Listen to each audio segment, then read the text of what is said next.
माँ जी के मेहमान सेकंड पार्ट है डिस्काउंट। मॉल में रश इतना था कि गोया सब कुछ फ्री मिल रहा हो। पता चला कि 30% रियायती डिस्काउंट सेल लगी है। सेल का सुनकर सबके चेहरे खिल उठे और साथ ही आपस में अफसोस भी करने लगे कि काश पहले पता होता तो जल्दी यहाँ आ जाते। शॉपिंग कार्ट पर तो वो धक्कम पेल थी कि अल्लाह की पनाह। उन्होंने भी सोचा चलो अभी राउंड ले लेते हैं, फिर किसी दिन आकर कुछ खरीद लेंगे। अभी अंदर की जानिब कदम रखा ही था कि इतने में मॉल का ही एक एम्प्लॉय दौड़ता हुआ उनके पास आया कि मैम, आपको मैनेजर सर बुला रहे हैं। आपने एंटर होते ही एक ज़बरदस्त डील विन की है। Oh really? कहाँ?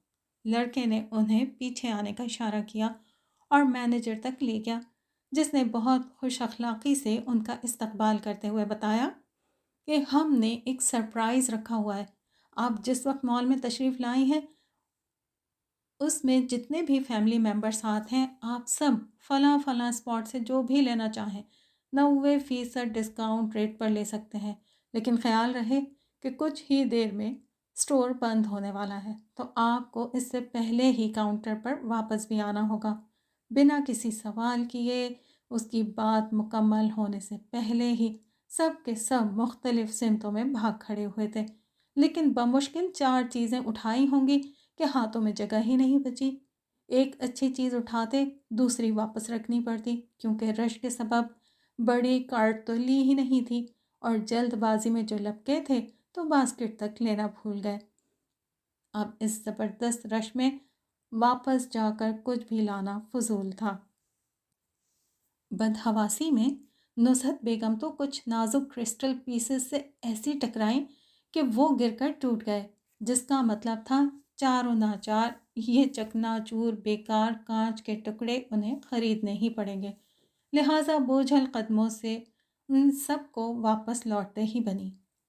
काउंटर पर मैनेजर खुद मौजूद था। उसने हैरान होकर उनसे पूछा, बस इतने से आइटम्स?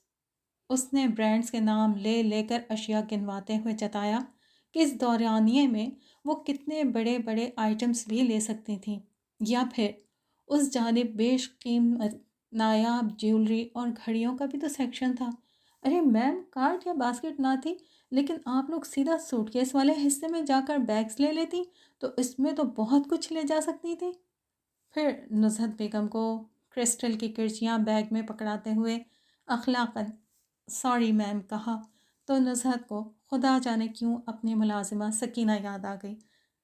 लेकिन कहाँ वो कमी और कहाँ ये हीरो टाइप जेंटलमैन जिसका अगला जुमला था, आपको मालूम है ना कि इन पर कोई डिस्काउंट नहीं था, इसलिए आपको पूरी पेमेंट करनी होगी।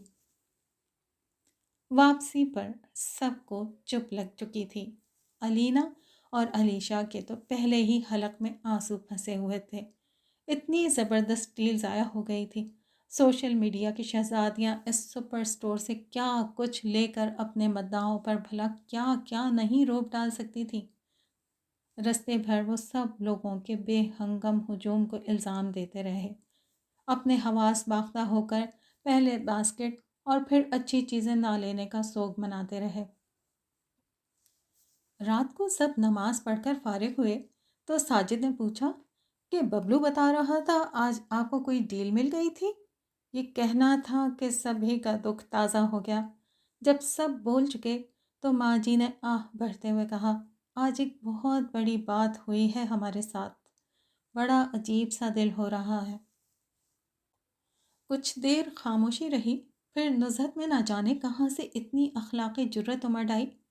कहने लगी, आपा, आज मैंने सच्चे दिल से अपने रब से तौबा की है, क्योंकि आप लोगों ने तो कुछ चीज़ें फिर भी उठा ली।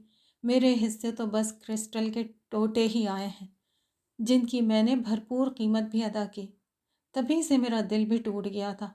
मैं आपको देखती रहती हूँ कि आप अपने घर काम करने वालों से, अपने दामाद और बहू से कैसे इज्जत और प्यार से बात करती हैं।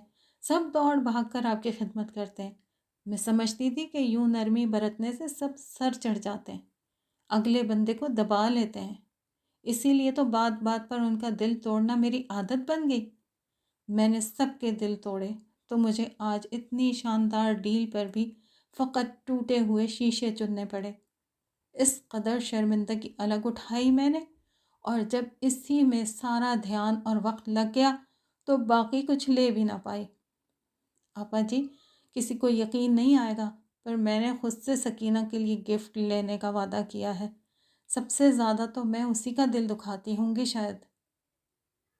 نصرت کی بات اور ایسے انداز پر سبھی کی آنکھیں کھلی رہ گئیں۔ ساجد نے آگے بڑھ کر ماں کو گلے لگا کر انہیں خوب سراہا اور دل ہی دل میں اللہ تعالیٰ کا شکر کرتا رہا جو دلوں کو بدلنے پر قادر ہے۔ علینا کہنے لگی کہ مجھے تو مینیجر کی بات ہی نہیں بھولتی کہ آپ لوگ سوٹ کیس والے حصے سے بیگ ہی لے لیتے۔ دماغ سن ہو گیا تھا جیسے خوشی اور گھبراہٹ کے مارے، کچھ سوچا ہی نہیں۔ تو ماں جی نے یہیں سے بات اچک لی۔ میں صدقے میری دھی کتنی سیانی ہو گئی ہے ماشاء اللہ۔ یہی تو ساری بات ہے نا کہ جب کبھی ہمارے یہاں خوشیوں کے موقع آتے ہیں، ہمیں ناچ گانے محفل سجانے کے سوا کچھ سوچتا ہی نہیں۔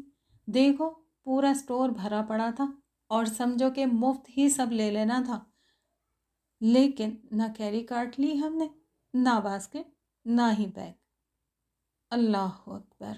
یہی تو ہم ہر سال رمضان میں کرتے ہیں پتر، دورہ قرآن، تلاوت قرآن، روزہ، سبھی تو انمول خزانے ہوتے ہیں نیکی اور علم کے، لیکن تقویٰ کا کوئی بیگ، کوئی ٹوکری پاس ہو تو اس میں انہیں رکھ کر دل کے گھر تک لا سکیں۔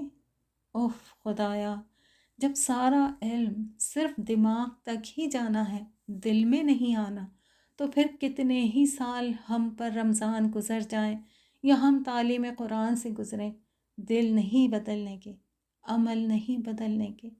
ہمارے اندر خوف کا ایک خانہ ہے لینا پتر، اسے اگر اللہ کے خوف سے نہیں بھریں گے نا تو دنیا بھر کا خوف ادھر آپ ہی آپ جمع ہو کر بیٹھ جائے گا اور اپنے اشاروں پر چلائے گا۔